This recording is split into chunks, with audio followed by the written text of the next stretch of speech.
My life after loss was a perfect, fragile silence. But my own son's brutal arrogance shattered it, demanding I surrender the last sacred piece of my late husband's soul. At 60 years old, I, Victoria Sterling, believed I had finally earned the right to silence. Not the emptiness of a forgotten existence, but the rich, profound silence of the North Atlantic coast. A silence that spoke in the ancient language of the sea. 2 years had passed since the cancer. A thief in the night had stolen Charles, my husband of 40 years. And with him, the light of my vibrant, chaotic life in Boston had flickered out. I had not merely sought retirement. I had sought refuge. I found it at the Siren's Watch, a decommissioned lighthouse keeper's cottage perched precariously on a jagged outcrop of granite in coastal Maine. This was no quaint seaside bungalow.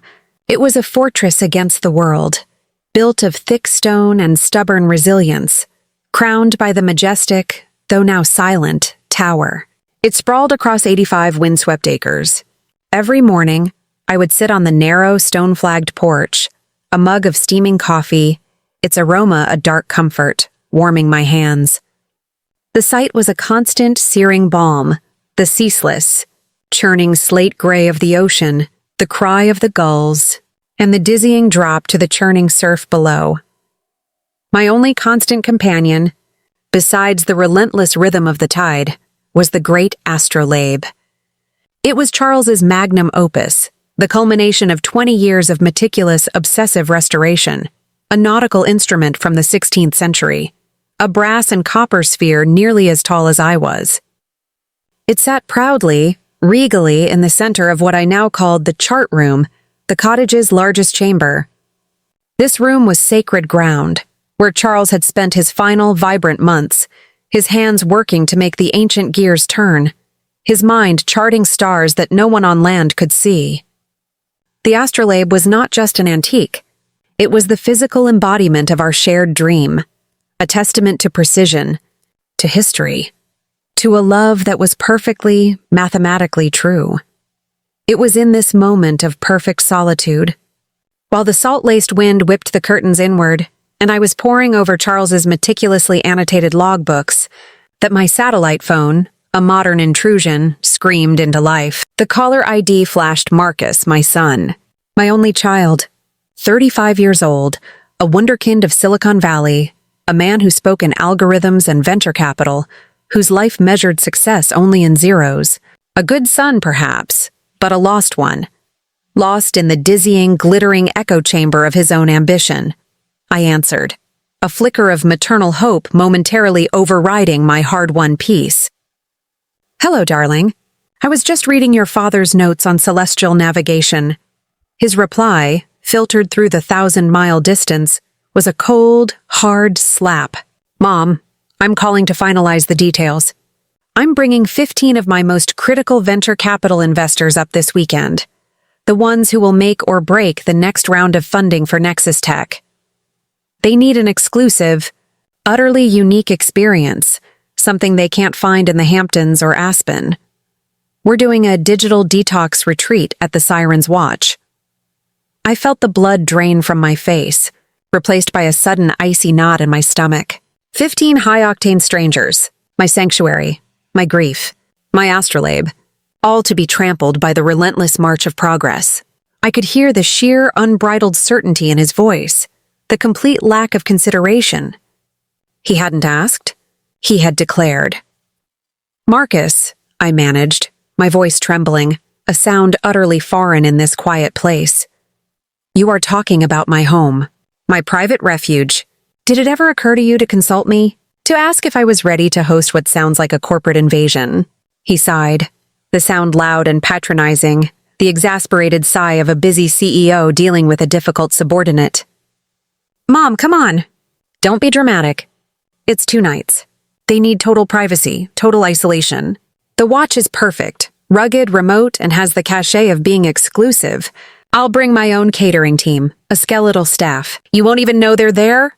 I won't know they're there?" I repeated, the incredulity sharp and painful. "Marcus, this isn't a high-end hotel you can book with a platinum credit card. This is where I live. This is where your father's memory resides.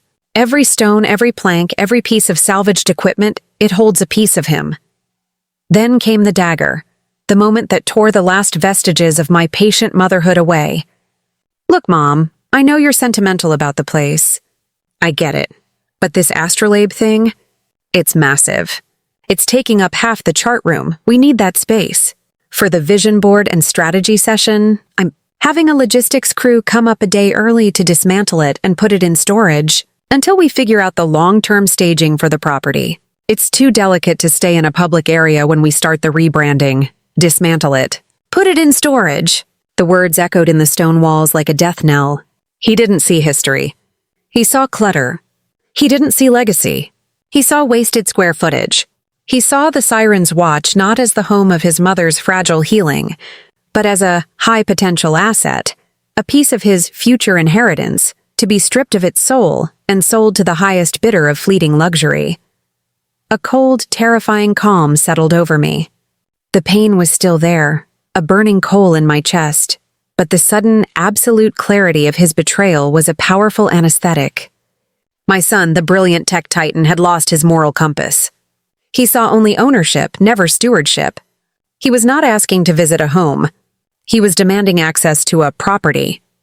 I closed Charles's logbook with a decisive, echoing thud. The time for sorrow was over. The time for action, for a defense as fierce and uncompromising as the ocean outside my window had begun. Charles had taught me how to read the stars, but Marcus was about to learn how to navigate the turbulent, unforgiving waters of a mother's unconditional, yet highly strategic love. All right, Marcus, I said, my voice now smooth, dangerously unconcerned. The voice of the old Victoria Sterling, the woman who once controlled hundreds of millions of dollars in acquisitions, the voice that knew how to close a deal no one expected. You and your 15 friends are welcome. Come this Saturday morning. I will make sure your retreat is an experience none of you will ever forget. And darling, don't bother sending a logistics crew early. I'll take care of the Astrolabe myself. You won't have to lift a finger.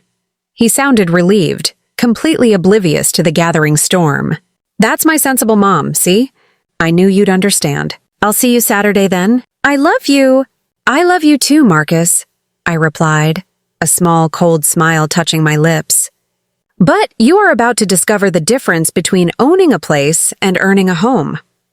I hung up the phone. Outside, the foghorn, silent for 2 decades, suddenly seemed to hum with a quiet, menacing potential. The 3 days I had were not for brooding. They were for the meticulous construction of a lesson built on truth, shame, and unforgettable chaos. The great Astrolabe was not going anywhere. But Marcus's perception of reality was about to be irrevocably repositioned. The moment the line went dead, the calm facade shattered, and a wave of raw, screaming agony hit me. My hands, the hands that had held Charles as he took his last breath, were shaking with a terrifying mixture of grief and fury. Not the fleeting anger of a disagreement, but the deep, existential rage of a mother betrayed by the very soul she had nurtured. Marcus was attempting to erase Charles, to turn a living monument of love into a sterile corporate venue. I paced the length of the chart room, my heels clicking a furious counterpoint on the cold stone floor, my shadow dancing in the weak morning light. I stopped before the great Astrolabe. Its brass surface, polished by Charles's loving, calloused hands, reflected my own distraught face, the lines of worry deeper than ever, the eyes blazing with a dangerous, newly ignited fire. No, I whispered to the massive instrument, my voice raspy with emotion. He will not touch you. He will not silence the work of 2 decades. My years in corporate finance, my reputation as the ice queen of acquisitions, were not built on panic or despair. They were built on ruthless, strategic foresight. Marcus had given me 3 days and a massive vulnerability, his 15 most crucial investors. These people, powerful, entitled, and utterly spoiled by the luxury Marcus promised, were the key to his next $100 million. Their comfort, their experience, their perception of Marcus's stability was his lifeblood. And I was about to use it to perform a radical, life-altering surgery on his ambition. My plan formed with the terrifying speed of an avalanche. It was not enough to simply refuse his request. That would lead to a petty argument, a bruised ego, and a long-term rift. I needed a lesson that was visceral, public, and unforgettable. Marcus needed to be forced to look past the surface, past the dollar signs and the corporate jargon, and confront the authentic cost of the life he dismissed. I needed an army, but I only had the telephone. My first call was to Eleanor Vance, a retired history professor who managed the small, almost forgotten Maine Maritime Preservation Society in the nearest town, 20 miles away. Eleanor was sharp, dry, and possessed a fanatical love for the coast's forgotten stories. She had befriended Charles during his restoration work, bonded by a shared reverence for the past. "Eleanor," I began, skipping the pleasantries, "I need a favor. A colossal, historically significant favor. And I need it by Saturday morning. Marcus is bringing his investors for a detox retreat, and they plan to dismantle Charles's Astrolabe." I heard a sharp, indignant intake of breath. "Dismantle it? That instrument is priceless! A national treasure, Victoria! The only known working 16th century piece of its kind in the entire New England region." Her voice, normally a scholarly murmur, was vibrating with righteous indignation. "Exactly," I said, a grim smile touching my lips. "Which is why, this Saturday and Sunday, the Siren's Watch will not be a private corporate retreat. It will be the Charles Sterling Maritime Heritage Museum, and it will be open to the public for the first time in 50 years. The silence on the line was thick with possibility. Then Eleanor's delighted conspiratorial laughter exploded. "Victoria, you magnificent creature. That's perfect. The Society has been trying to get official recognition for Charles's work for months. We can provide a dozen historical placards, a pop-up gift shop with lighthouse miniatures, and I can call the Portland Press-Herald.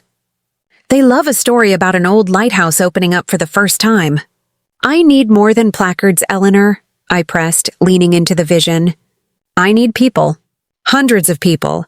I need chaos. I need Marcus's 15 investors, who expect linen sheets and champagne, to be overwhelmed by a tide of curiosity and clamoring demands. They need to be forced to interact with the legacy they intend to destroy." "I need staff," Eleanor understood immediately. "The Society has a wonderful team of volunteers. Retired ship captains, former teachers, history buffs. I can have 10 people there Friday evening." "But what about the staff? Who will collect the $10 entrance fee? Who will sell the tiny keychains? Who will manage the parking for the hundreds you want?"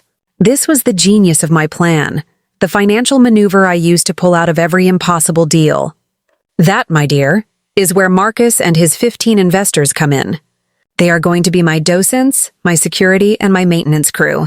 They are the unpaid staff of the Charles Sterling Maritime Heritage Museum.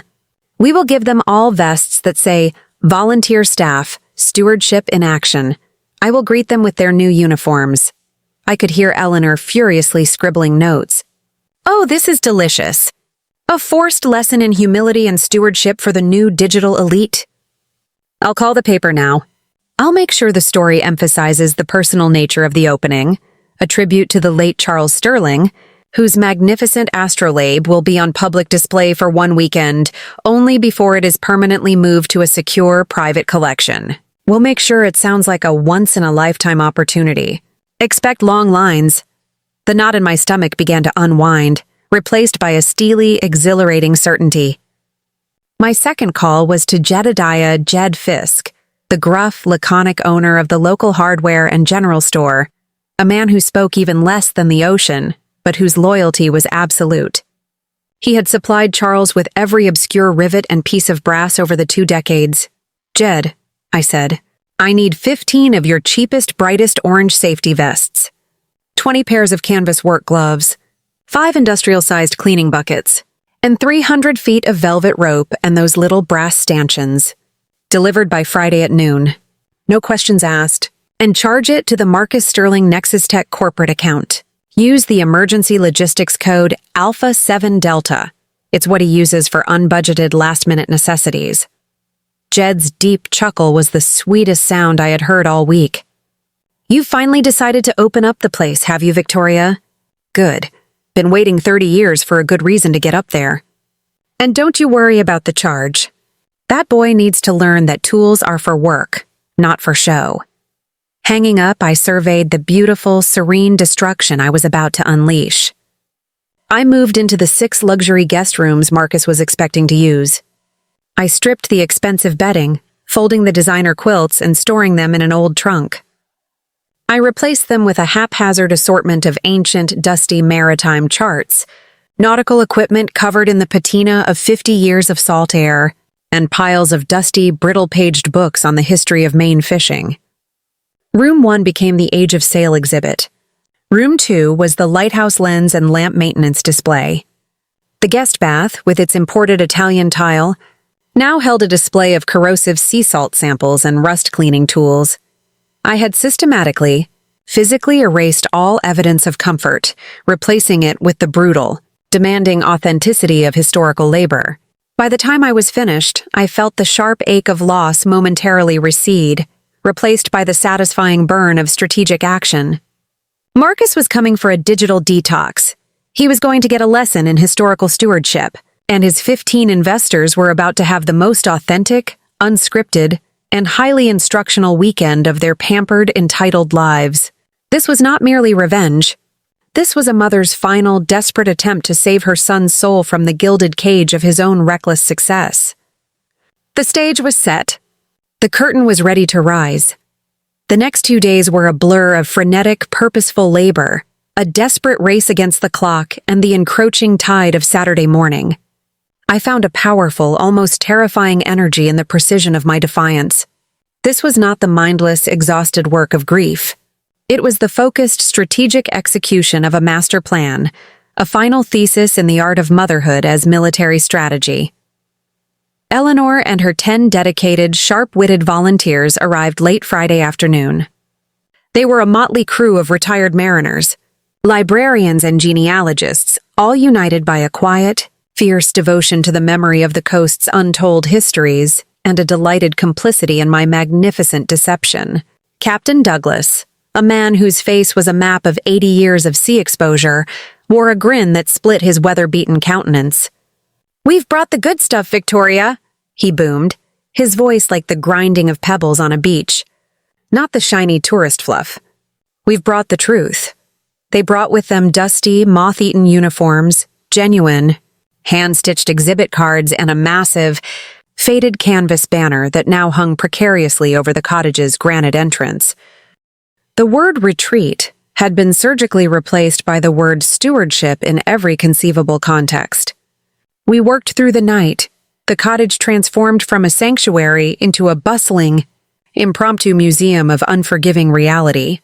I worked alongside them, my hands usually reserved for paperwork and fine china, now filthy with dust and the grit of ancient metal. I helped Martha, a retired librarian, catalog the 300 books on maritime law and lighthouse maintenance. I spent an hour securing the Astrolabe itself, not with chains, but with a web of velvet ropes. This was the centerpiece, the altar upon which Marcus's ego would be sacrificed. As I worked, I remembered Charles. I remembered the night he finished the restoration, the tiny, almost imperceptible turn of the final recut brass gear. He had stood there, his back straight, his eyes full of a transcendent pride, illuminated by the Astrolabe's polished surface, and whispered, "It's not for me, Tori. It's for the next person who looks up and remembers that man invented the stars before he invented the microchip. It's a message in a bottle, sent across centuries." He had always understood legacy as a connection, a living conversation with the past, not a commodity to be hoarded or sold. My chest ached with the memory, and my resolve hardened like the granite foundation beneath my feet. Meanwhile, Jed's delivery arrived in a cloud of dust, the 15 blindingly orange, reflective safety vests, the heavy canvas gloves, the buckets, and the velvet stanchions. I lined the vests up on a long, antique mahogany table in the newly designated volunteer sign-in and equipment room, formerly my dining room. Each vest was pinned with a small printed ID tag, Volunteer Staff, Stewardship in Action. These would be Marcus's new corporate uniforms. The final piece of the staging was the price. We established a suggested donation of $10 per adult, $5 per child, payable to the Maine Maritime Preservation Society. Eleanor's press release, which hit the digital wires just before dawn on Saturday, was a masterpiece of viral sensationalism, using hot trend phrases like once-in-a-lifetime unboxing, secret coastal gem revealed, and the final chapter of a nautical obsession. It promised an experience that was raw, unfiltered, and historically accurate. The phone lines, which Eleanor had rerouted to her small office, were already jammed with calls from history clubs and weekend tourists. As dawn broke, painting the churning sea in shades of cold silver and bruised violet, I walked to the edge of the cliff. The Siren's watch, once my personal sanctuary, was now a monument, a public stage. I felt a pang of genuine fear. What if this was too much? What if this act of love, masked as aggression, fractured my relationship with Marcus forever? What if the lesson was too painful? I closed my eyes and whispered a prayer not to a deity, but to Charles's memory. Give me the strength to be the hard parent, the unflinching steward. Give me the conviction to choose the integrity of our memory over the ease of our relationship. I opened my eyes and saw a small, antique brass-handled bucket that Jed had left by the door, along with a stack of rags and a bottle of industrial solvent. I picked them up. I still had one critical ceremonial task to complete before my son arrived. I walked up the winding, spiraling iron staircase into the dark, cold belly of the lighthouse tower itself. The enormous Fresnel lens, silent for 2 decades, sat shrouded in a protective canvas. I pulled the canvas back. The lens was magnificent, an intricate beehive of glass prisms, a silent, powerful monument to the concept of guidance and warning. Marcus had never once asked to see it. He saw the tower, the shell, but never the complexity of the internal light. I spent the next hour cleaning the brass mechanisms of the rotating lens table, rubbing the grit of years off the delicate counterweights. It was meditative, demanding work. The very act of cleaning felt like a purification, preparing a clean slate for the harsh reality my son was about to face. I emerged from the tower just as I saw the first distant glint of expensive, highly polished metal, a convoy of 3 black luxury SUVs, crawling along the winding coastal road. They were early. Marcus, always so aggressively punctual when money was involved. I rushed back inside. I put on a severe black wool skirt, a white high-necked blouse, and my most intimidating spectacles.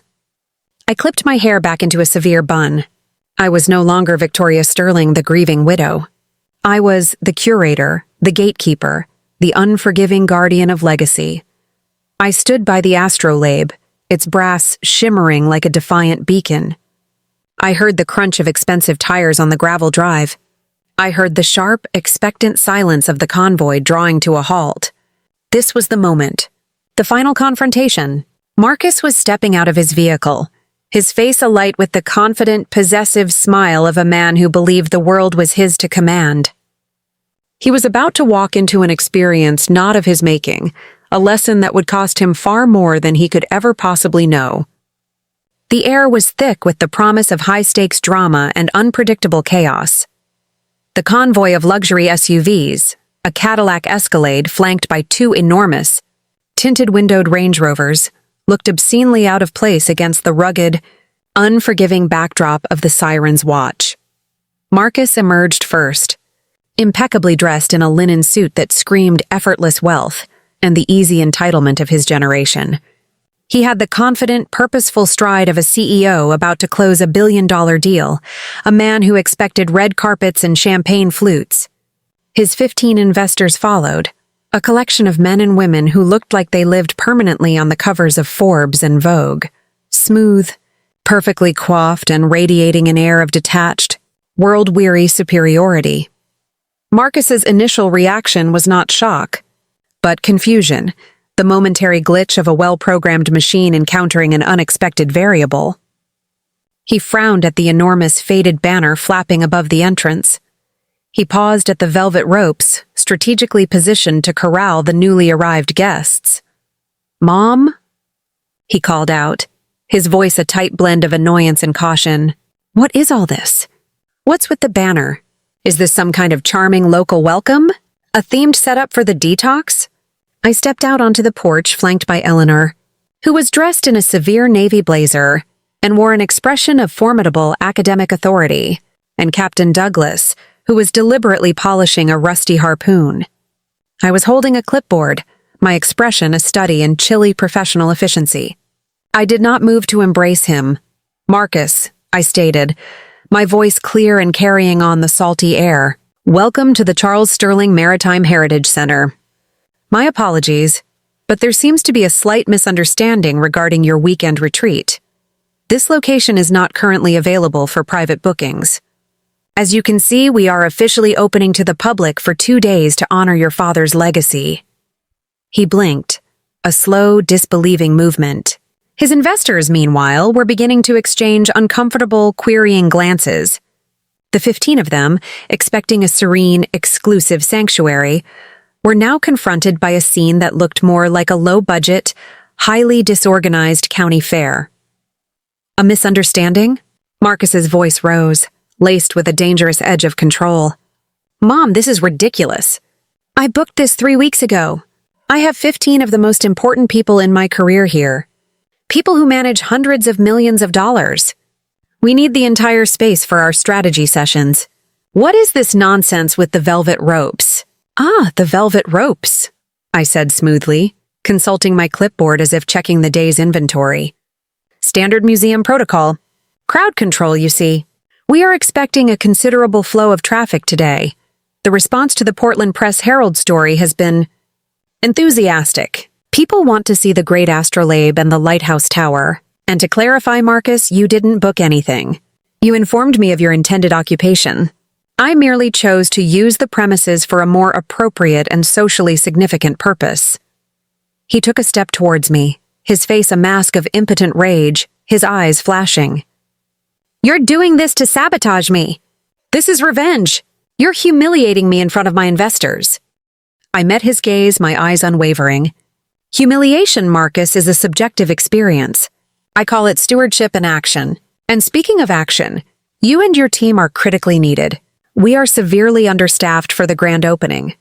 I'm afraid the catering crew you hired won't have access today. All available space is currently designated for the Age of Steam exhibit and the gift shop. But I do have your uniforms ready." I gestured to the long table, upon which sat the 16 bright orange safety vests. The sight of them, aggressively fluorescent against the backdrop of ancient mahogany, was an unexpected, almost comic climax to the mounting tension. "These," I announced, picking up a vest and holding it aloft like a ceremonial robe, "are your required attire for the weekend. Your access to the premises, and indeed your meals, which will be limited to the basic rations we provide our volunteers, is contingent upon your enthusiastic participation. We are asking all staff to commit to a 12-hour shift today. Welcome to the team, volunteer staff." The silence that followed was so absolute, I could hear the distant grinding low of the foghorn practicing its mournful call. Marcus's face had gone a dangerous shade of mottled red and white, but it was the reaction of his investors that truly sealed the moment. They were frozen, rich, powerful people suddenly rendered utterly powerless. They looked at the vests, the harpoon-polishing captain, the faded banner, and the sheer, unyielding absurdity of the situation. One of them, a sharply dressed woman with a platinum ponytail named Seraphina, finally broke the silence, her voice a brittle, disbelieving sound.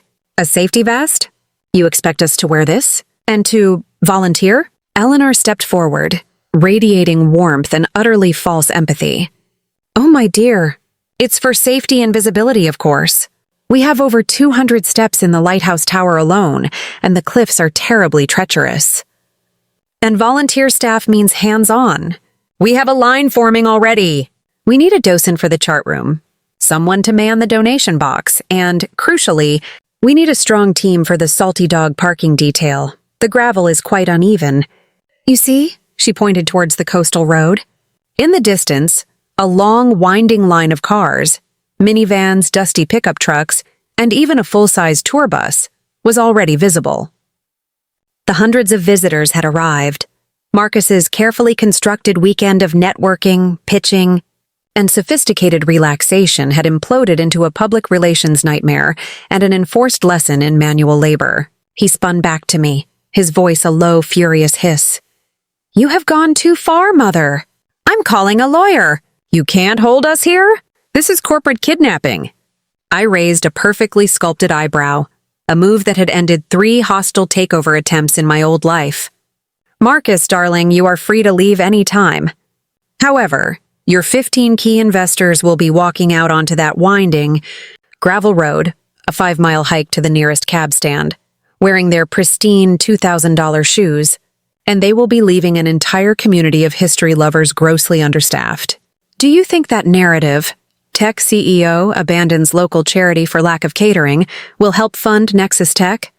Or perhaps, you could stay, and you could learn a real lesson in legacy. The choice was a cruel, brilliant trap. He could save his pride and lose his funding, or he could swallow his pride and perhaps, just perhaps, begin to understand the difference between the facade of success and the substance of human connection. The line of cars drew closer. The visitors were starting to pile out, cameras ready. The chaos was imminent. Marcus, his face a defeated mask of furious resignation, snatched an orange vest. "Fine," he spat out the word.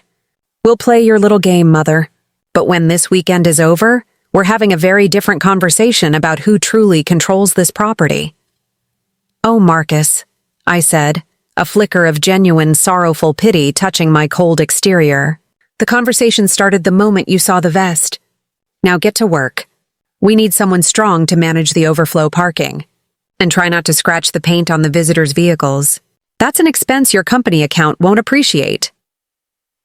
The first wave of eager, history-hungry tourists was already surging past the velvet ropes. The grand opening and the great lesson had begun. The torrent of visitors was relentless, a human wave crashing over the unprepared shores of the Siren's watch. The sheer volume of people, families, retired couples, busloads of history students, was immediately overwhelming. Marcus and his 15 high-powered investors, still dressed in their luxurious, inappropriate attire but now layered with the humiliating neon orange safety vests, were instantly absorbed into the swirling vortex of amateur museum life.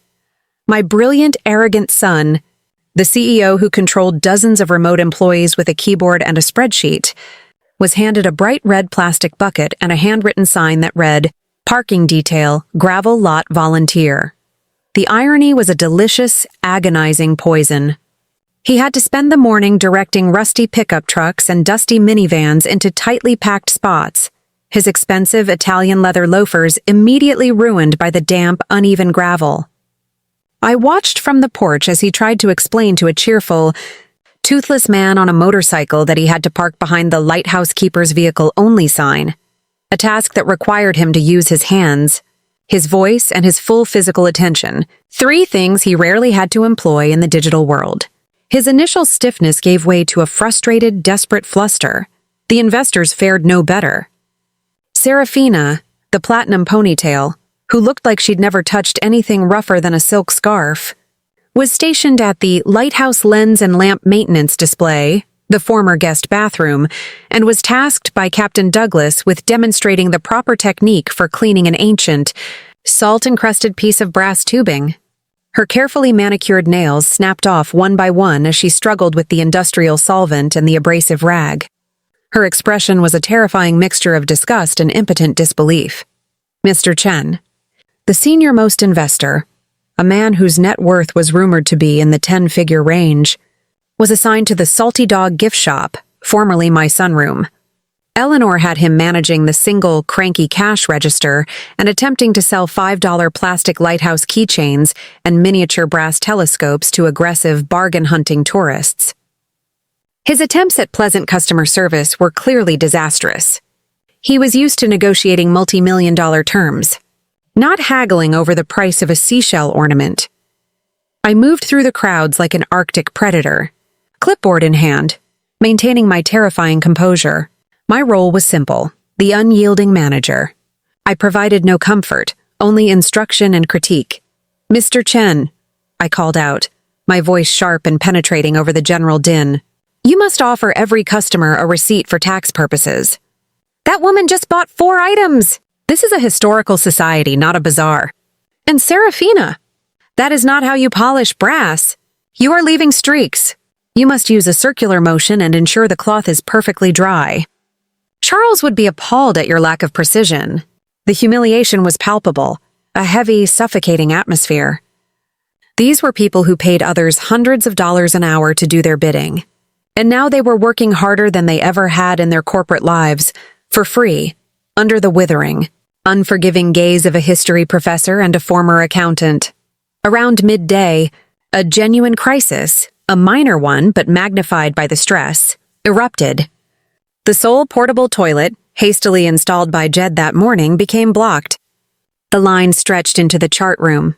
Captain Douglas, a master of opportunistic management, immediately pointed to Marcus, who was trying to covertly wipe the grime off his ruined loafers.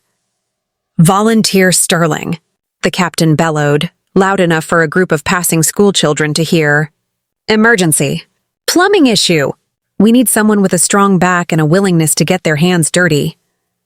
This is what stewardship truly means. Not just polished brass, but practical maintenance. "Go see Jedediah Fisk. He'll give you the tools of the trade." Marcus stared at the captain, his face pale with horror. The thought of a 35-year-old CEO of a cutting-edge tech company dealing with a clogged portable toilet was the ultimate shattering blow to his inflated self-image. He tried to protest, his voice a strangled whisper of disbelief. "Captain, I have no experience in plumbing. I'm here to discuss a $90 million funding round."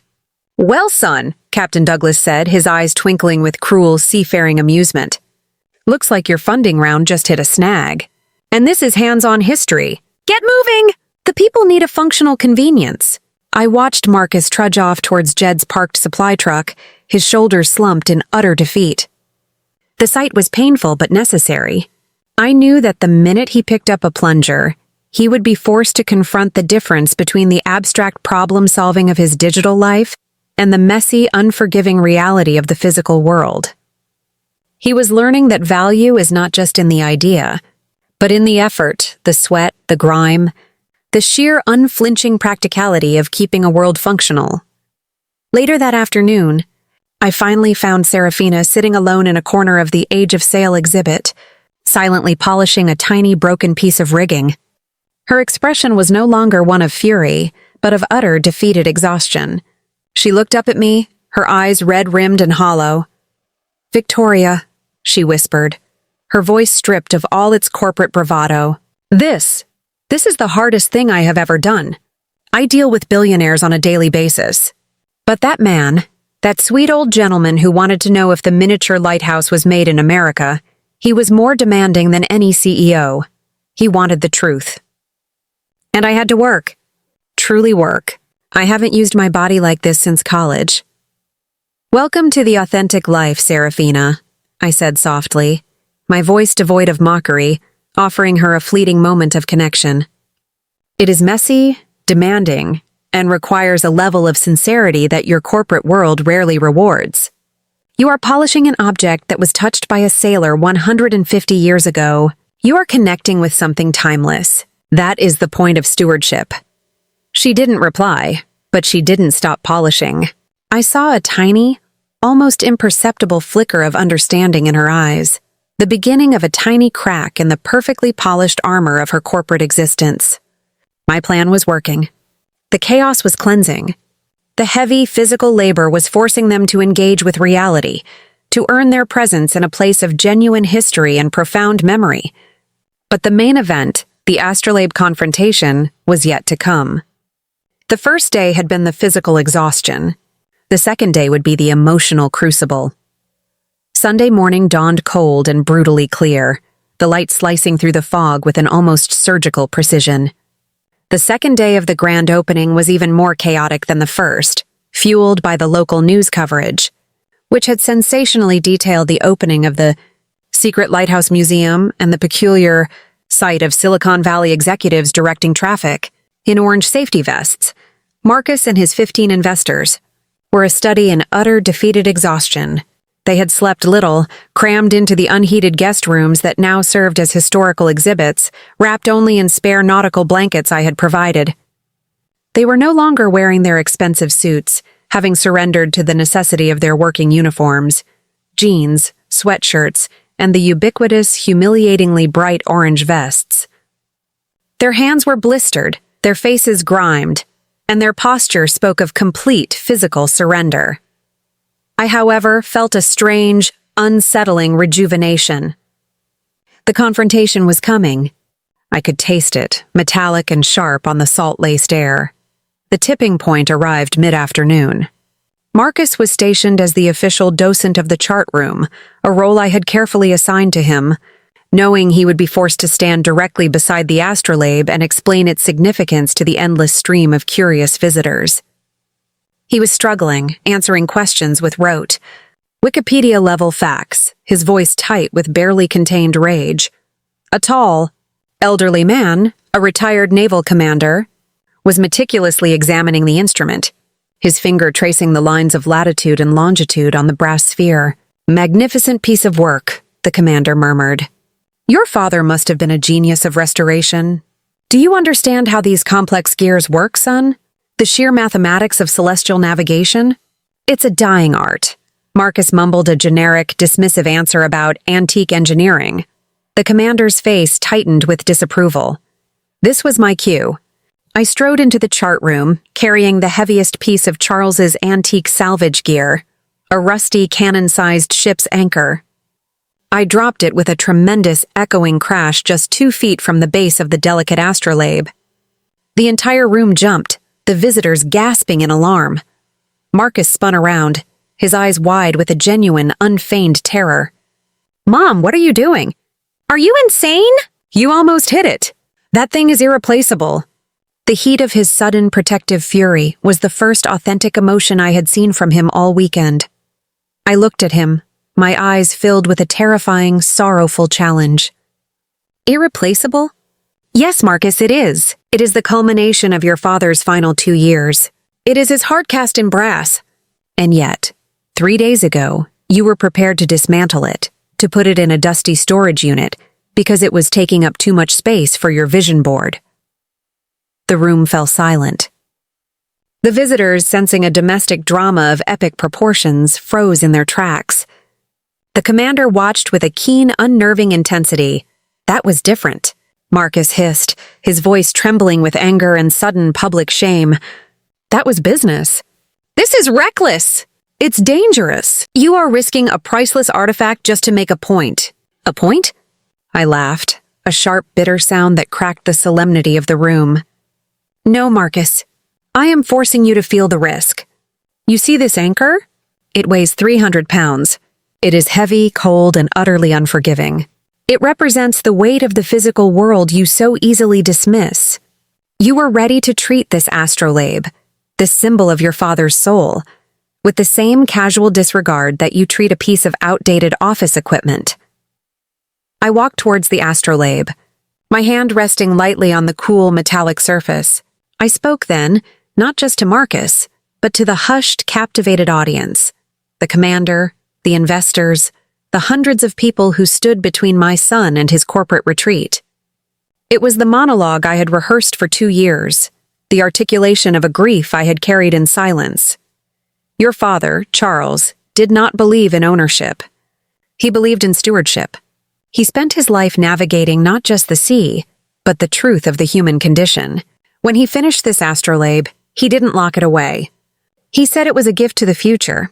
He taught me that legacy is not about the value of what you possess when you die, but the value of what you protect while you live. You, Marcus, are obsessed with inheriting wealth.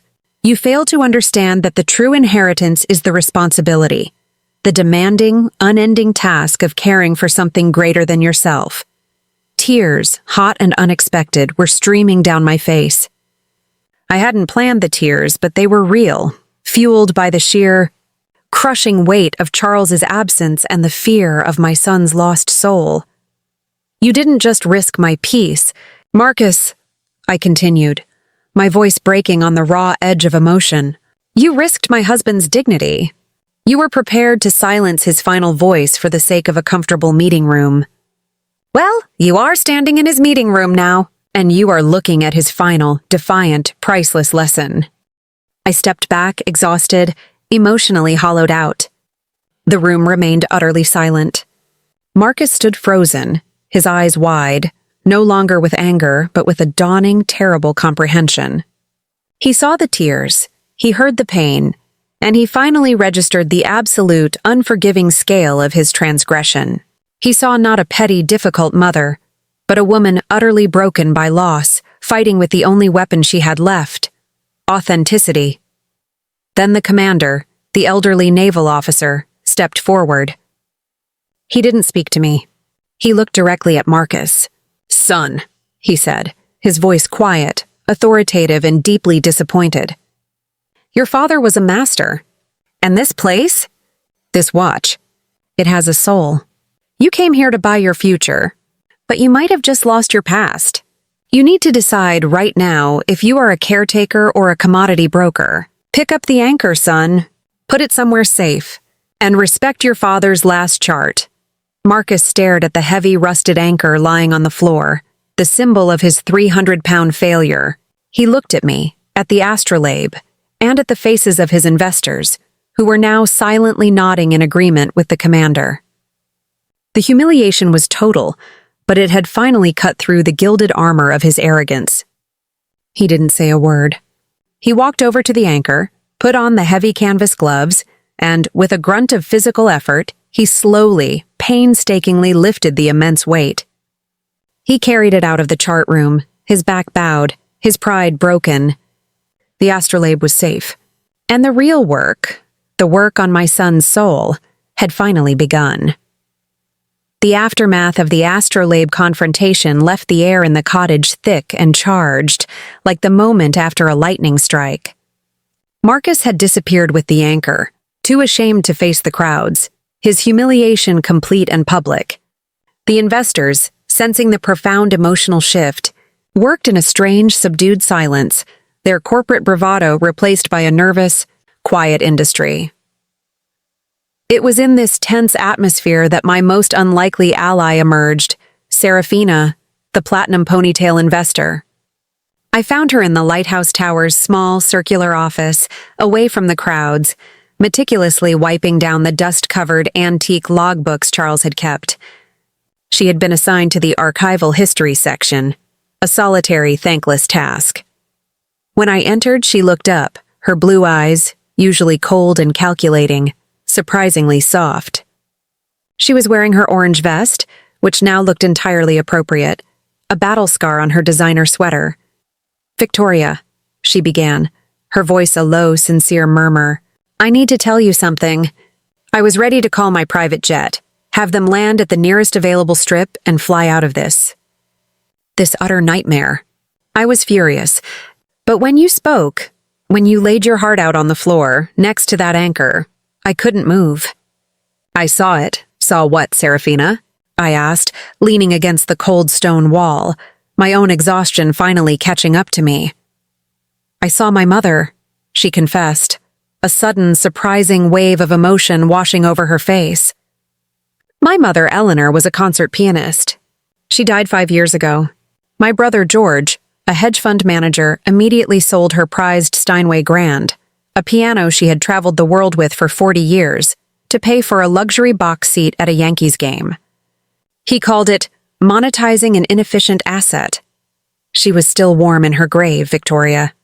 Her voice cracked on the final word.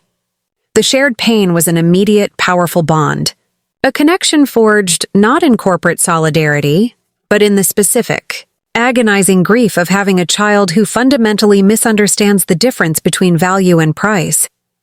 "Marcus is not a bad boy," Seraphina continued, polishing the worn leather cover of a logbook. "He's just lost in the algorithm.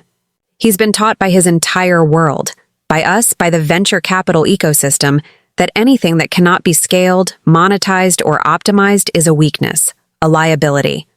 He saw this lighthouse, this Astrolabe, as a quaint obstacle to his quarterly goals, not the very foundation of his soul. Your performance, Victoria, was the only thing that could have pierced that armor. It was the only language he could hear: crisis, public exposure, and uncompromising confrontation. It was not a performance, Seraphina, I corrected gently. It was a desperate act of love. I want to save him from a life that is financially wealthy but spiritually bankrupt. I know, she said, looking straight into my eyes, a surprising depth in her gaze. And I want to help you. I'm an investor, yes, but I'm also a mother who has watched her own son commit a similar sacrilege. I've seen what that empty success does to a soul. I saw Marcus when he came back from his plumbing detail yesterday. He was physically sick, but his eyes were clear. He was seeing the world for the first time without the filter of his entitlement. He had to earn the use of a simple bathroom. That's a profound lesson. She stood up, and for the first time, I saw her not as a fierce rival, but as a genuine wounded friend. I have an idea for the final push, Victoria. The coup de grâce. The lesson needs one more layer of complexity. Marcus needs to not just work for the legacy, he needs to defend it from a threat that he himself would consider valid. A financial threat. I raised an eyebrow, intrigued by her sudden, sharp, strategic shift. Tell me. Tomorrow morning, before the final visitors arrive, I will call Marcus aside. I will tell him that the emotional chaos of the weekend has spooked my entire investment consortium. I will tell him that we are pulling our $90 million commitment to Nexus Tech. The reason?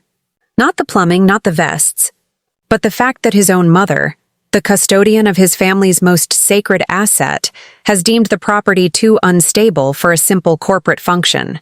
I will tell him that an investment in Marcus Sterling is an investment in chaos. The ruthlessness of the plan was breathtaking. It was the language of the boardroom, perfectly deployed for the purpose of the heart. It was a lie, a magnificent, calculated deception, but it would have the desired effect. Marcus needed to understand the true, crippling cost of treating his heritage with contempt. That's cruel, Seraphina, I admitted, a genuine tremor in my voice. It is, she agreed, her face hard. But it is the only way to teach a man who speaks in dollars and cents that legacy is the most volatile, highest-risk investment of all. He has to feel the loss of his financial future to understand the importance of his emotional past. It will be the final necessary sacrifice. I hesitated for only a moment. This was the nuclear option, the final severance of the safety net. But I realized Seraphina was right. Marcus would always find a way to justify his actions unless the consequences were immediate, severe, and mirrored the scale of his ambition. Do it, Seraphina, I commanded, my voice firm. Tomorrow morning, before he has time to recover. And thank you. Thank you for choosing the mother over the investor.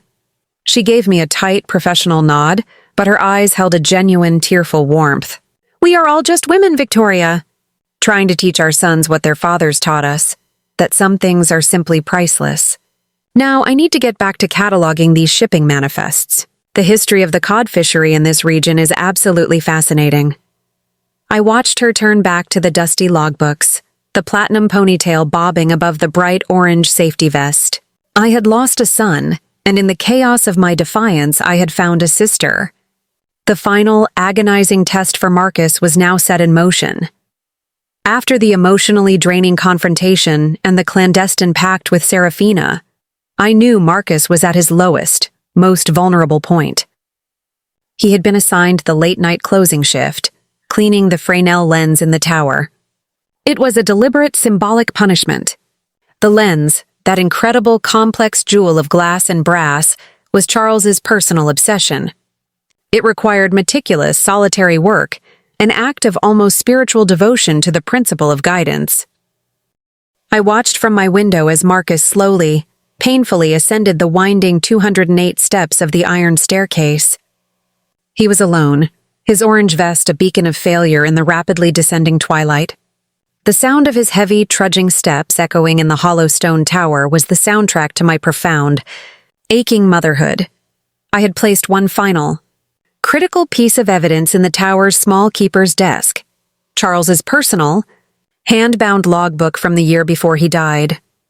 This was not the official Maritime record, but his private journal, a testament to his final thoughts, his fears, and his unwavering love for his son. I knew Marcus would eventually find it. It was the only comfort I could offer him in his crucible of shame. Marcus entered the lantern room, the chamber at the very top of the tower, where the great lens sat shrouded in protective canvas. The room was cold, quiet, and vast, lit only by the last dying light filtering through the thick glass panels. He peeled back the canvas and stared at the lens, a multi-ton, towering honeycomb of glass prisms, designed to capture a single flame and throw a beam of light 20 nautical miles across the treacherous sea. He picked up the special, non-abrasive cloths and the delicate cleaning solution. He began to work, his movements stiff and resentful at first. He had to climb on a small, unsteady scaffolding, reaching into the delicate, intricate structure of the lens. This was work that demanded not just physical labor, but patience, precision, and reverence. He was forced to slow down, to breathe, to focus on the smallest, most immediate task, wiping the salt spray and dust from a single, tiny prism. After an hour of back-breaking, humbling work, Marcus collapsed onto the old stool at the keeper's desk. His eyes, burning with fatigue and the lingering sting of my emotional assault, fell upon the worn, leather-bound book. The Charles Sterling Keeper's Notes 2021 was embossed in faded gold. He reached for it, drawn by an irresistible gravity.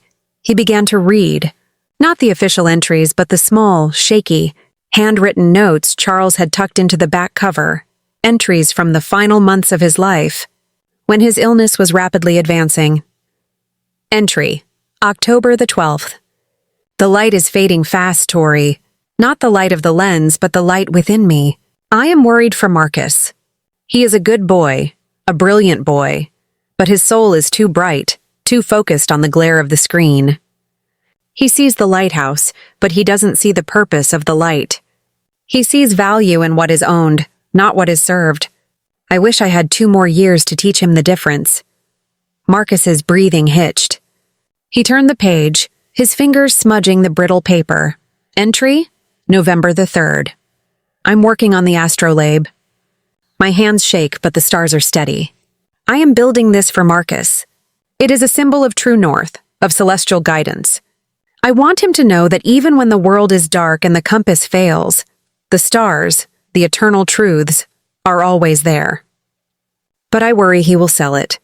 I fear he will see the brass as scrap metal and the history as clutter. I am leaving him a treasure, but I fear he will only see the inheritance. A sob, raw and painful, tore from Marcus's chest. He hadn't cried since his father's funeral. He was reading not the angry words of his mother, but the final, desperate testament of his father's unconditional love and profound disappointment. He came across a final, heart-wrenching entry dated just 3 weeks before Charles passed away. Entry, December the 10th. I saw Marcus today. He spoke for 30 minutes straight about the IPO, the market cap, the millions of dollars. I listened, smiling, but all I could hear was the clock ticking down. I wanted to ask him, what is your true north?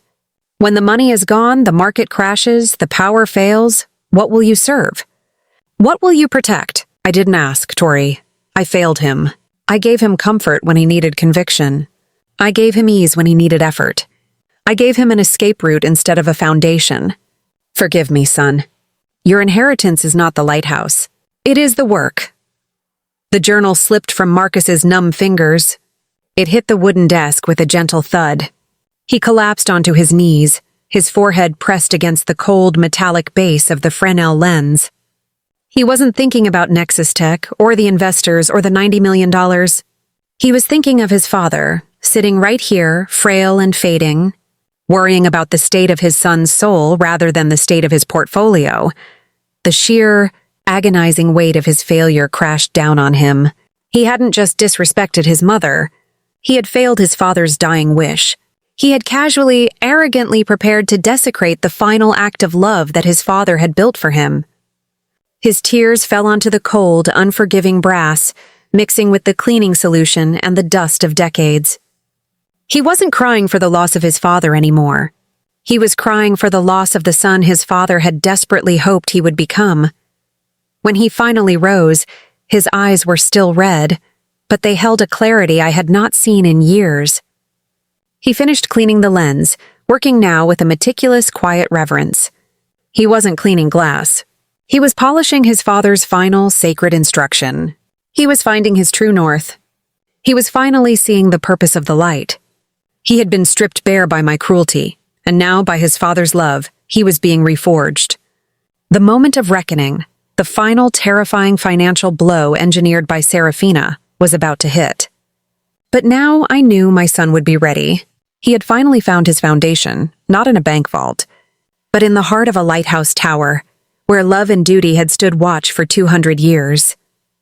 The final morning of the grand opening was dominated by a colossal, unforeseen atmospheric event, the sudden, dense arrival of a historically accurate sea fog.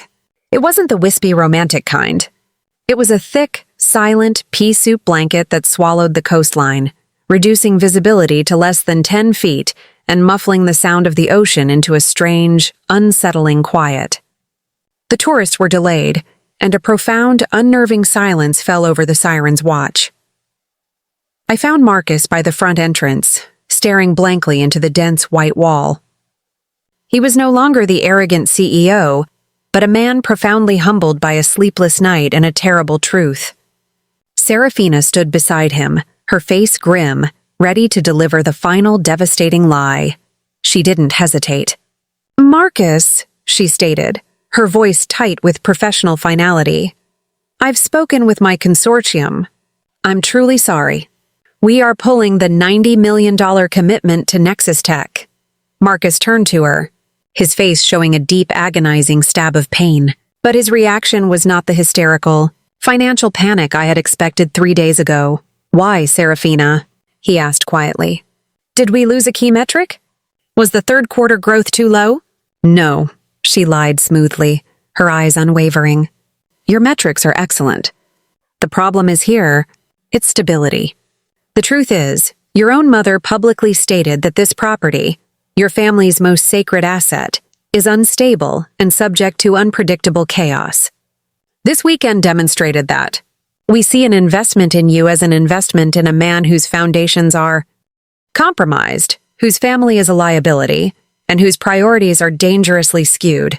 The value of your company, Marcus, is tied to the stability of your character. And your character right now is a high-risk gamble. We need to see that you understand the difference between ownership and stewardship before we commit a single dollar. You have lost the trust of the very person who raised you. We are out." The words were brutal, a cold-blooded assassination of his professional life. Marcus's shoulders slumped.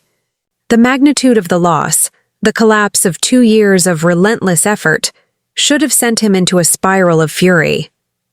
Instead, he simply closed his eyes, took a deep, shuddering breath of the damp, salty air, and nodded. "I understand," he said, his voice quiet, steady, and utterly defeated. "You're right. I gave you chaos. I didn't give you conviction. I treated my family's legacy as a toy, and now the market has responded. The money is gone. Thank you for the honesty, Seraphina. I have work to do." He turned, not towards the phone to argue, but towards the dark, silent lighthouse tower. I watched him go, tears streaming down my face. My plan had succeeded with a frightening perfection. The boy was broken, but the man was starting to emerge. But the real crisis was only just beginning. Minutes later, a nervous elderly man from the Coast Guard station down the road stumbled through the fog, breathless and agitated. "Mrs. Sterling! Mrs. Sterling! We have an emergency!" The dense fog has completely shut down all automated navigation. The buoy battery failed. And we have a problem. A small, historic schooner, the Talisman, is trying to navigate to the harbor. They are relying on sight and the foghorn, but the foghorn is not working. It's an old compressed air unit and it just failed. The news was terrifying. A working schooner, manned by a family of local fishermen, was blind in the fog, drifting towards the treacherous granite shoals that lay less than a mile offshore. The Siren's watch was not just a museum. It was the only last line of sight in this kind of weather. My mind raced, the training of 40 years of high-stakes problem-solving kicking in. "The lighthouse lens!" I exclaimed. The lens is clean, but the power is out. We have to light it manually. Captain Douglas stepped forward, his face etched with grim determination. It's impossible, Victoria. The entire mechanism is over 100 years old. It would take a full maintenance crew 2 days to manually spin the lens and ignite the old paraffin lamp safely. We don't have the time. They'll be on the rocks in 30 minutes. A voice cut through the despair, sharp and clear. It was Marcus. He had returned from the tower, his face streaked with dirt, his eyes now blazing not with anger or defeat, but with focused, absolute determination. We can do it manually, he declared. We have to. The logbook. Dad's logbook. I read the final entry on manual operation. The old paraffin lamp is in the keeper's supply locker, behind the copper plates. The lens rotation mechanism can be hand-cranked, but it requires 3 people working in 5-minute shifts, maintaining a steady, precise rhythm, or the gears will seize. He drew a diagram. He knew this weather was coming. He looked at me, his gaze fierce and direct. Mom, Seraphina, Captain Douglas, you're the crew. I'll run the operation. I know the rhythm. Dad taught me when I was 10. I thought it was just a game. It was a lesson. In that moment, Marcus Sterling, the CEO, vanished, replaced by the son who had finally learned his father's language of stewardship and service. He was not focused on his lost fortune, but on the single, most important, life and death task at hand. The Astrolabe had taught him truth. The logbook had given him the knowledge. The next 20 minutes were a blur of desperate, focused action. Marcus, leading the operation with a quiet, authoritative command, directed the old man to the supply locker. He and Captain Douglas wrestled the heavy paraffin lamp up the narrow steps. I, along with Seraphina, the unlikely team of the grieving mother and the ruthless investor, were assigned to the manual crank. Steady, Marcus shouted, his voice echoing down the stone shaft. Maintain the rotation. 5 seconds per quarter turn. Precision, Mom. Lives depend on it. This is your true north, Seraphina. Find the rhythm. We worked in a frenzy, the great multi-ton mechanism grinding and complaining under the stress of manual rotation. The paraffin lamp was lit. The lens began to turn, slowly at first, then with a steady, magnificent rhythm. The Siren's watch was alive again. The piercing, continuous beam of light cut through the dense, blinding fog. A glorious, defiant shaft of yellow gold. A beacon of hope and guidance. Minutes later, the Coast Guard radio crackled. We have visual on the talisman! They're following the light! They're safe! Repeat, the talisman is safe! The crisis was averted. Marcus collapsed against the rotating base of the lens, his face slick with sweat, his body trembling not with exhaustion, but with the profound, life-affirming knowledge of service. He had lost $90 million, but he had just saved 3 lives. I rushed to his side and held him. Not my son, the CEO, but my son, the keeper of the light. The lesson was complete. The true north was found. The cheers that erupted from the small crowd of remaining volunteers and delayed visitors were not for the averted financial disaster of Nexus Tech, but for the profound visceral act of rescue and service. As the last faint light of the schooner was swallowed by the horizon and the fog began its slow, inevitable retreat, a heavy, exhausted silence descended upon the lighthouse tower. Marcus, utterly spent, was still leaning against the base of the manually turning lens, his head bowed. Seraphina and I sat on the cold stone floor beside him, our hands black with soot and grease, our hearts aching with the profound complexity of the last 2 days. Captain Douglas, his old eyes glistening, quietly dismantled the manual crank, allowing the great lens to come to a respectful halt. I reached out and gently placed my hand on Marcus's shoulder. You saved them, darling, I whispered, the words thick with a mother's fierce, unwavering pride. Your father's logbook. Your memory. You saved them. He raised his head, his eyes meeting mine. The old arrogance, the entitlement, the brittle professional facade. It was all gone.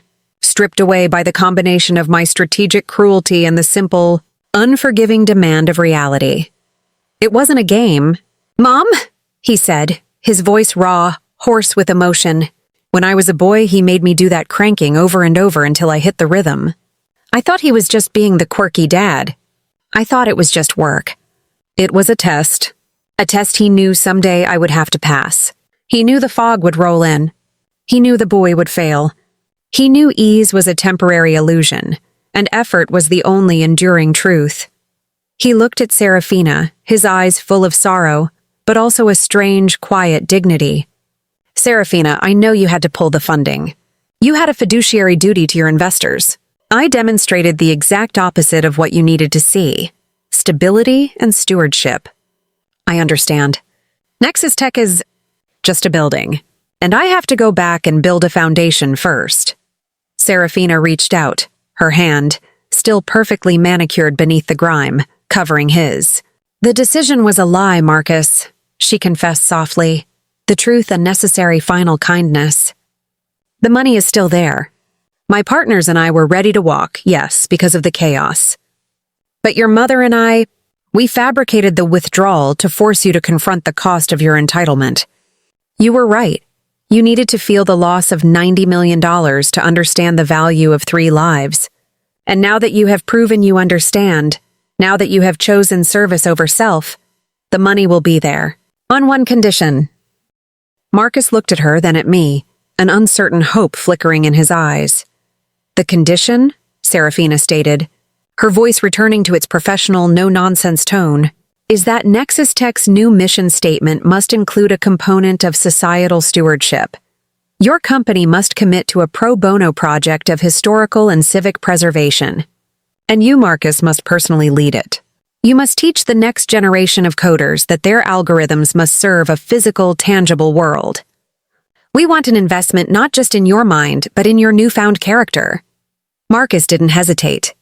He stood up, towering over us, his posture different, stronger, more grounded, less brittle.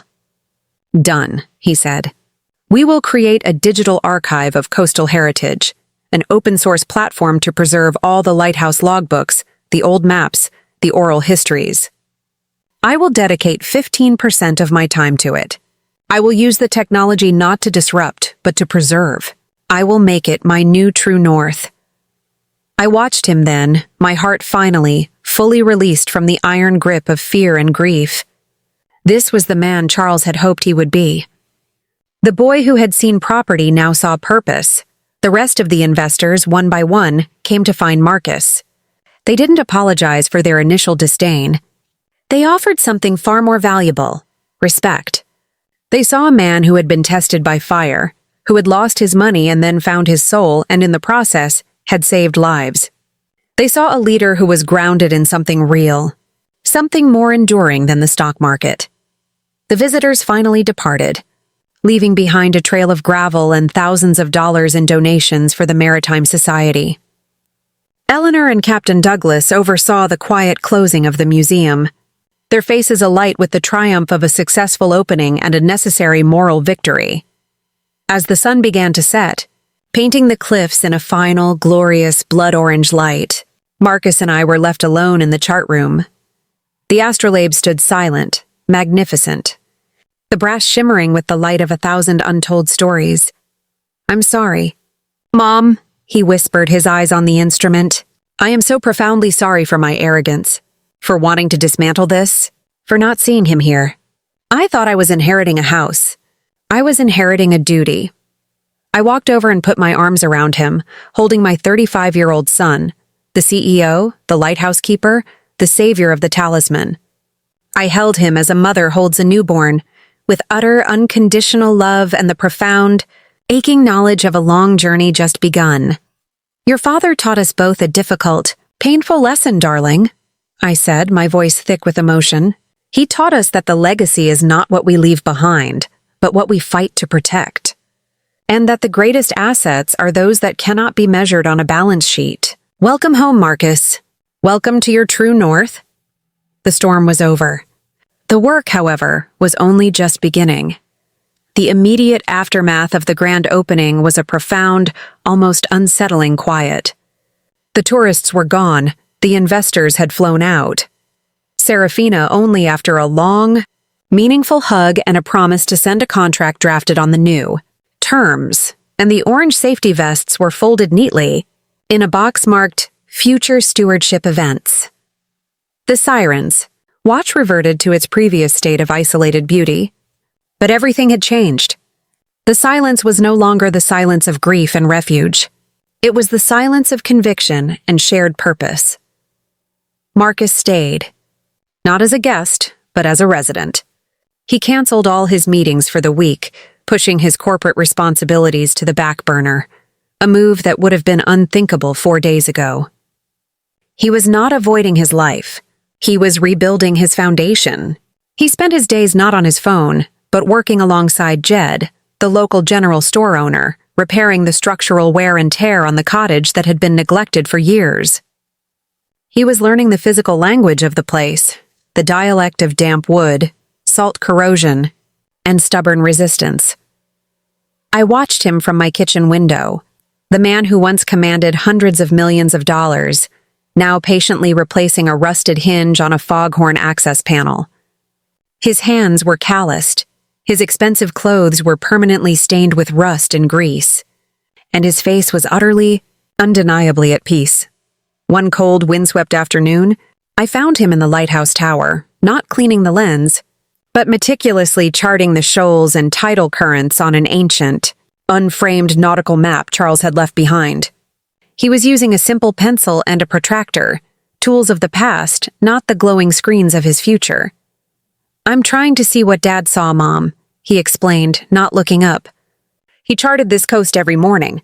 He knew every rock, every eddy. He understood that preparation is the only defense against chaos. I realized my entire life was a search for an easy exit strategy. I wanted to sell Nexus Tech, move to the Caribbean, and retire at 40. Dad taught me that the only worthy pursuit is the search for a permanent in-strategy, a way to stay committed.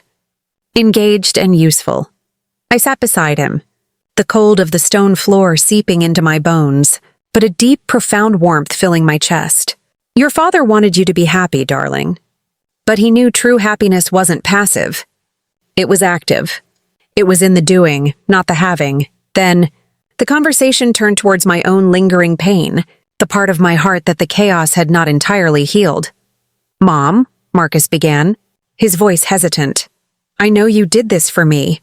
You risked your own peace, your relationship with me, and the safety of your home, just to give me a chance at salvation.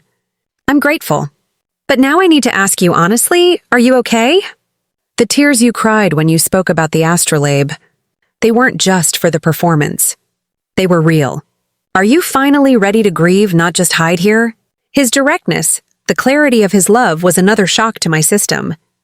I had been so focused on saving his soul that I had forgotten to minister to my own. I took a deep, shaky breath, the salty air stinging my lungs. "No, Marcus," I confessed, the words tasting like grit and salt. "I am not okay. I use this place, this Siren's watch, as an emotional fallout shelter. I hid Charles's logbooks, not just from you, but from myself. I stopped crying the minute he died, because crying meant admitting the end. And I haven't cried since. I finally allowed myself to look at the Astrolabe, the glorious, silent symbol of my avoidance. I saw this instrument, this beacon, as my only remaining connection to him. I was terrified you would take it, because then I would be truly alone. I was trying to preserve a relic, not a living memory. Tears, soft and healing, began to fall. They weren't the bitter tears of the confrontation, but the gentle, cleansing rain of acceptance. I cried for Charles, for the 40 years we had, for the years we lost, and for the life I had put on hold. Marcus didn't offer a platitude. He simply sat there, charting the currents, and let me weep. When I finished, exhausted but cleansed, he spoke. "Then we change the focus, Mom. We don't just protect the relic. We activate the memory. The Siren's watch is too much for you to handle alone. But it's too important to be a private refuge. It needs to be a foundation, a center, a living school for the kind of stewardship Dad preached." "What are you suggesting?" I asked, wiping my eyes on the back of my hand. He handed me the nautical chart. "I'm suggesting we turn it into what Dad wanted. The Charles Sterling Center for Maritime Stewardship. It will be a non-profit foundation, with an executive board, grants, and a permanent, high-level digital archive. The project Nexus Tech is funding. We hire a permanent staff, not just for the museum, but for the actual physical maintenance. We make the tower operational on a fixed, scheduled basis. You and I, Mom, we are the co-chairs of the foundation. I handle the logistics, the funding, the digital preservation. You handle the legacy, the story, the connection to the physical community. We stop hiding and start serving. We make this place ours again, but in the context of the world. His proposal was brilliant, respectful, and perfectly aligned with the newfound clarity of his soul. It was the antithesis of the corporate retreat. It was a shared legacy. I looked at the chart, at the careful, clean lines he had drawn, and then at my son, the co-chair of a foundation dedicated to his father's values. Yes, Marcus, I said, a genuine, joyful smile finally breaking through the heavy clouds of my grief. Yes, we begin the true work. We stop fighting the past, and we start building the future. I felt the weight of my isolation finally lift. The Astrolabe was not a prison. It was a compass, pointing us both towards a shared, meaningful, and demanding new life. The tears have dried, but the sea has never been so clear. My son, the CEO, finally saw that the true currency of life is not the millions of dollars we accumulate, but the profound, unyielding love we invest in the memory of those who guided us. We had to lose everything, our comfort, our pride, and our financial stability, to find the one thing that was always there, a shared, demanding, and eternal purpose. The Siren's Watch is no longer a refuge for the broken, but a beacon for the searching. Now, as co-chairs of the Sterling Foundation, we are building a legacy not of wealth, but of wisdom, ensuring that the light of our past illuminates the path for a future generation. What inheritance will you choose to leave behind? 8 months have passed since the grand opening and the great fog of reckoning. The Charles Sterling Center for Maritime Stewardship is now a fully realized non-profit foundation. The Siren's Watch is humming with life, but it is a life of service, not entitlement. We hired a full-time, 3-person staff, a professional curator, a groundskeeper, and a community liaison, all funded by the Nexus Tech grant and the overwhelming public response to our initial opening. Marcus is no longer just a CEO. He is a co-chair and a devoted steward. He splits his time, 3 weeks in Silicon Valley running his company, and 1 full dedicated week in Maine, where he works not on his laptop, but on the structural maintenance of the lighthouse tower, his hands now rough and competent.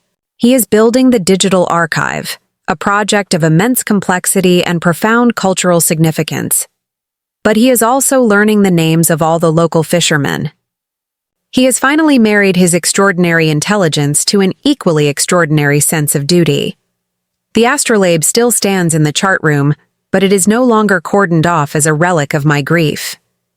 It is the centerpiece of a weekly lecture series that Marcus personally developed, using its complex mechanics to teach local high school students about the timeless principles of navigation, precision and true north, a physical lesson in a digital age. My own life has been utterly transformed.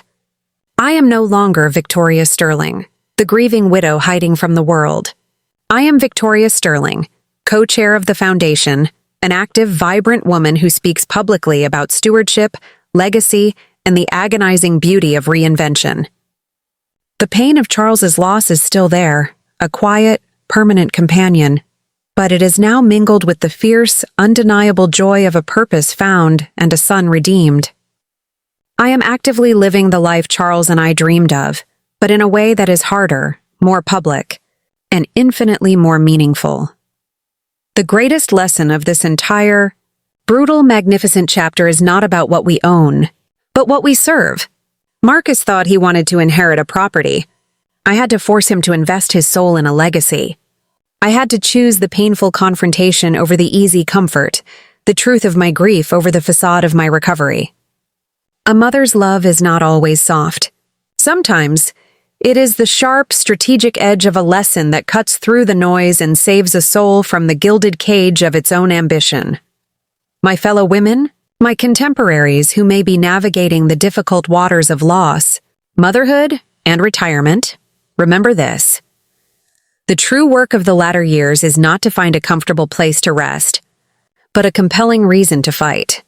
Our children, particularly those who have achieved material success, often need to be taught that the only worthwhile inheritance is the responsibility, the heavy, demanding, glorious task of caring for something that is bigger, older, and more enduring than themselves. Do not allow your grief to become a shield or your property to become a commodity. Use your pain as a catalyst and your love as a strategy. Demand that your children earn their place in your legacy.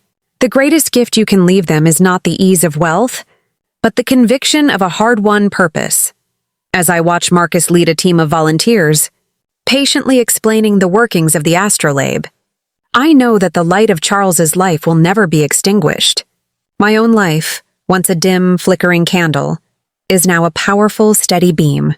The Siren's watch stands as a testament that the true north is always there, even when the fog is thickest, provided you are brave enough to work the crank. If this story of redemption, reinvention, and fierce strategic love has moved you, if you believe that a mother's lesson can be a billion-dollar investment in a child's soul, please show your support. Leave a like, share this video with every mother and son you know, and press the subscribe button to join our community.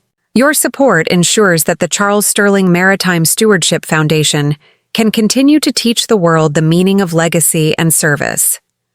Stay tuned for our next chapter, where we explore the shocking challenge we face in the Digital Archive Project, a new, high-tech threat that proves the battle for the soul is never truly over.